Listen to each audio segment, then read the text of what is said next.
கர்த்தருடைய உன்னதமான நாமம் மகிமைப்படுவதாக. காலை வேளையில் அருளுரித்துடன் வாயிலாக உங்களை சந்திப்பதில் மிக்க மகிழ்ச்சியுள்ளவனாக இருக்கிறேன். இந்த நாளுக்குரிய சிந்தனைக்காக மோசேயுடைய மாமாவாகிய எத்ரோவை குறித்து நாம் சிந்திக்கலாம்.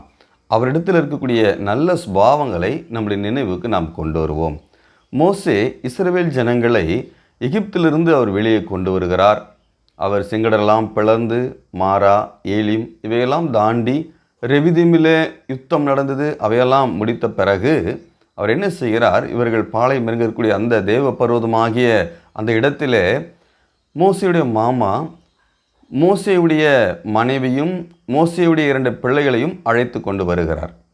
வந்த பிறகு அங்கே நடக்கக்கூடிய காரியங்கள் பார்க்கும் பொழுது தேவன் மோசேயின் மூலமாக இஸ்ரவேல் ஜனங்களுக்கு செய்த அற்புதங்களையும் அடையாளங்களையும் அவர் கேள்விப்படுகிறார்.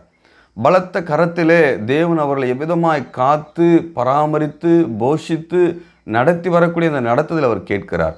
கேட்ட பிறகு அவர் செய்யக்கூடிய காரியம் பாருங்கள். யாத்ராகமம் 18ஆம் அதிகாரம் 9வது வசனத்தில் நாம் வாசிக்கும் பொழுது, கர்த்தர் இஸ்ரவேலரை எகிப்தியரின் கைக்கு தப்புவித்து அவர்களுக்கு செய்த சகல நன்மைகளையும் குறித்து எத்ரோ சந்தோஷப்பட்டு என்று சொல்லி பார்க்கிறோம். முதலாவது இந்த மனுஷன் செய்யக்கூடிய காரியம் சந்தோஷப்படுகிறார். மற்றவர்களுக்கு நடக்கக்கூடிய நல்ல காரியங்கள், மற்றவர்களுக்கு இருக்கக்கூடிய அந்த ஆசீர்வாதத்தை பார்த்து சந்தோஷப்படக்கூடியதை நாம் பார்க்கிறோம்.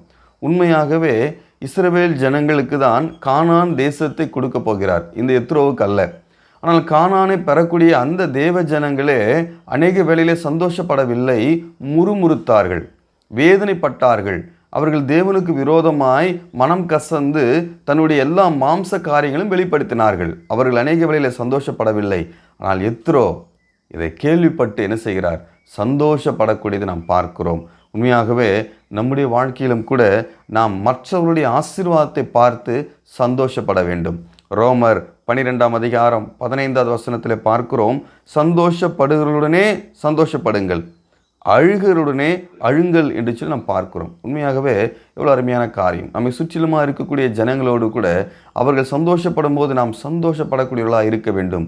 அவர்களுக்கு துக்கமும் பாடுகள் வரும்பொழுது நாமும் அவர்களோடு கூட சேர்ந்து அழக்கூடியவர்களாக இருக்க வேண்டும் என்று சொல்லி நாம் கற்றுக்கொள்கிறோம். அது குடும்பத்துக்கும் சபைக்கும் அது பொருந்தக்கூடியதாக இருக்கிறது.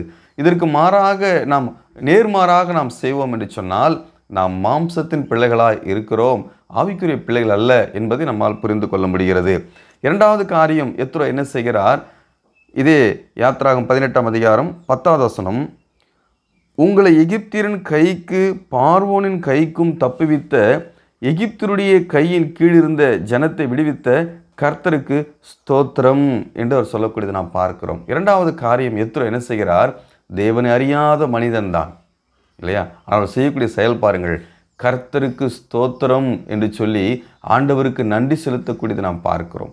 பிரியமானவர்களே, செங்கடலை பிளந்து வந்த பிறகு இஸ்ரவேல் ஜனங்களும் மோசேயுடைய அக்காவும் கூட என்ன செய்தார்கள்? துதித்து பாடினார்கள். மிரியாம் துதித்து பாடினதை நாம் பார்க்கிறோம். ஆனால் பல அற்புதங்கள் பிறகு பார்த்த பிறகு அவர்கள் துதித்ததாக தெரியவில்லை. மாராவின் தண்ணீரை, கசப்பான தண்ணீரை மதுரமாக மாற்றினார். இப்படி பல அற்புதங்கள் செய்தார். வானத்திலிருந்து மன்னாவை கொடுத்தார், தேவ தூதர்கள் உண்ணக்கூடிய உணவை கொடுத்தார். ஆனால் அவர்கள் முறுமுறுத்ததை நாம் பார்க்கிறோம், அவர்கள் துதிக்கவில்லை. ஆனால் நீங்கள் பார்க்கிறோம், இந்த எத்ரோ தேவனுடைய மகத்துவத்தை பார்த்து என்ன செய்கிறார்? கர்த்தருக்கு ஸ்தோத்திரம் என்று சொல்லக்கூடியதை நாம் பார்க்கிறோம். பிரியமானவர்களே, நம் வேதத்தில் வாசிக்கிறோம், 1 தெசலோனிக்கர் 5ஆம் அதிகாரம் 18ஆம் வசனத்திலே எல்லாவற்றிலும் ஸ்தோத்திரம் செய்யுங்கள், அப்படி செய்வதே கிறிஸ்து இயேசுவுக்குள் உங்களை குறித்து தேவனுடைய சித்தமாய் இருக்கிறது. தேவ சித்தத்திலே ஒன்று, எல்லாவற்றிற்கும் நாம் ஸ்தோத்திரம் செய்ய வேண்டும். அது பாடுகள் இருந்தாலும், உபத்திரவங்கள் இருந்தாலும், வியாதி இருந்தாலும் தேவன் கொடுத்திருப்பார் என்று சொன்னால், என்னை நம்பி அவர் கொடுத்திருக்கிறார் என்று சொல்லி, அவர் ஏதோ ஒரு நோக்கத்துக்காய் கொடுத்திருக்கிறார் என்று சொல்லி நாம் அதிலே கர்த்தரை துதிக்கக்கூடியவர்களாக நாம் இருக்க வேண்டும். சங்கீதம் 50ஆம் அதிகாரம் 23ஆம் வசனத்தின் முதல் பகுதியில் நாம் வாசிக்கிறோம், ஸ்தோத்திர பலியிடுகிறவன் என்னை மகிமைப்படுத்துகிறான் என்று சொல்லி பார்க்கிறோம். பாருங்கள், நம்முடைய வாழ்க்கையிலே ஸ்தோத்திரங்கள், கர்த்தரை துதிக்க நாம் பழக வேண்டும். அவர் நமக்கு செய்யக்கூடிய சின்ன காரியமாக இருந்தாலும் பெரிய காரியமாக இருந்தாலும் நாம் என்ன செய்ய வேண்டும்? நன்றி மறக்காதவர்களாக துதிக்கக்கூடியவர்களாக இருக்க வேண்டும் என்று சொல்லி இந்த எத்ரோவுடைய வாழ்க்கையின் மூலமாக நாம் கற்றுக்கொள்கிறோம். 3வது காரியம், எத்ரோ என்ன செய்தார் பார்க்கும் பொழுது யாத்திராகமம் 18:11 வசனத்தில் பாருங்கள், கர்த்தர் எல்லா தேவர்களை பார்க்கிலும் பெரியவர் என்பதை இப்பொழுது அறிந்திருக்கிறேன். அவர்கள் இடுப்பு செய்த காரியத்தில் அவர்களை மேற்கொண்டார் என்று சொல்லி பார்க்கிறோம். அறிக்கையிடக்கூடிய மனிதனாக இருக்கிறார். கர்த்தர் தான் பெரியவர். கர்த்தர் எல்லா தேவர்களை பார்க்கிலும் பெரியவர் என்பதை இப்பொழுது அறிந்திருக்கிறேன். பாருங்கள், அவருடைய வாழ்க்கையில் ஒரு தேடல் இருந்தது. யார் பெரியவர் என்ற நிலையில இல்லையா? இந்த வானத்தையும் பூமியும் உண்டாக்கினவர், சமுத்திரத்தை உண்டாக்கினவர். அதனால தான் அவரால் அந்த சமுத்திரத்தை பிளக்க முடிந்தது. அவர் கண்டறிந்தார் இல்லையா? அவர் சத்தியத்தை தேடக்கூடிய அந்த தேடுதலிலே அவர் வெற்றி பெற்றவராக இருக்கக்கூடியதை நாம் பார்க்கிறோம். அந்த வெற்றியின் வார்த்தை தான் அறிக்கையிடுகிறார், கர்த்தர் எல்லா தேவர்களை பார்க்கிலும் அவர் பெரியவர் என்று சொல்லி. பாருங்கள், தன் வாழ்க்கையில கேள்விப்பட்டதை உணர்ந்து அறிக்கையிடக்கூடிய மனிதனாக அவர் செயல்படக்கூடியதை நாம் பார்க்கிறோம் இல்லையா? 4ஆவதாக பார்க்கிறோம் 18ஆம் அதிகாரம் 12ஆம் வசனத்திலே, மோசேயின் மாமனாக எத்ரோ சர்வாங்க தகன பலியும் மற்ற பலிகளையும் தேவனுக்கு கொண்டு வந்து செலுத்தினான். பின்பு ஆரோனும் இஸ்ரவேல் மூப்பரும் அனைவரும் வந்து மோசேயின் மாமனுடனே தேவ சமூகத்திலே போஜனம் பண்ணினார்கள். பாருங்கள், அந்த நாட்டில் இருக்கக்கூடிய முறைமையின்படி அவர் பலி செலுத்தக்கூடியவராக, கர்த்தருக்கு வாயின் வார்த்தையின் ஸ்தோத்திரம் மாத்திரமல்ல, அவர் கிரியையிலும் என்ன செய்கிறார்? கர்த்தருக்கு நன்றி செலுத்தக்கூடியதை நாம் பார்க்கிறோம். நன்றியுள்ள வாழ்க்கையை வெளிப்படுத்தக்கூடியதை நாம் பார்க்கிறோம். இன்று நாம் அவ்விதமான பலி செலுத்த வேண்டியதில்லை.